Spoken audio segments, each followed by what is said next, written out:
আগুন জ্বালাও একসাথে হাসিনার দুই গালে জুতা মারো তালে তালে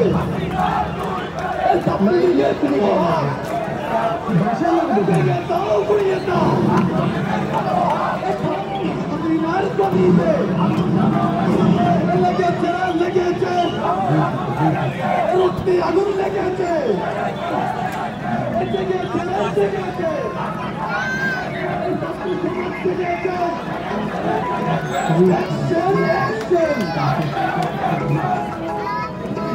পুলিশ ছাড়া পুলিশ পুলিশ ছাড়া পুলিশ ছাড়া আওয়ামী লীগ পুলিশ ছাড়া আওয়ামী লীগ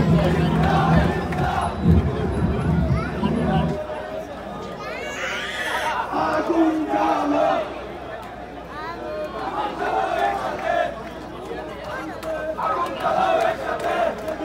লেগেছে লেগেছে চালো রে চালো ফিলিস্তিনের গদিতে আমার বল বলল কেন ফিলিস্তিনের সমুদ্রে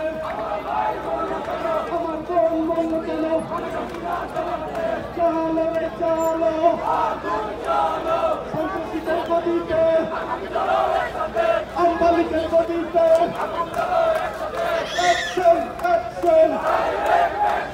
আম্বালিকের গদিতে আগুন চালো একসাথে আগুন চাল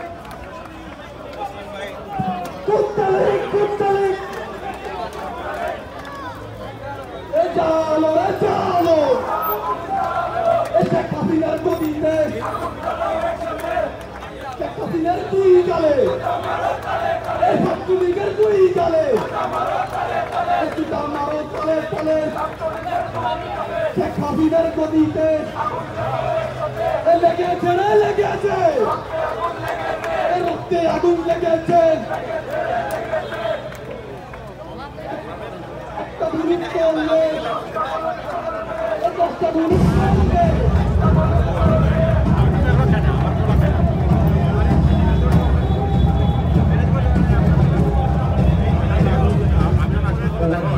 killed,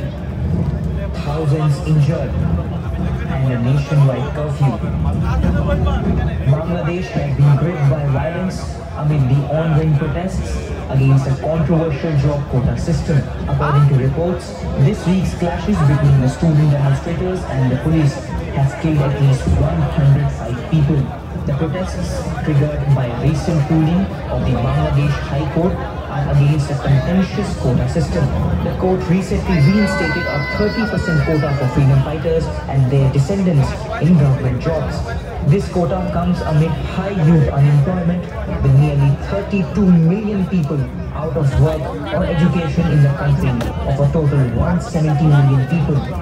Here is a brief timeline that explains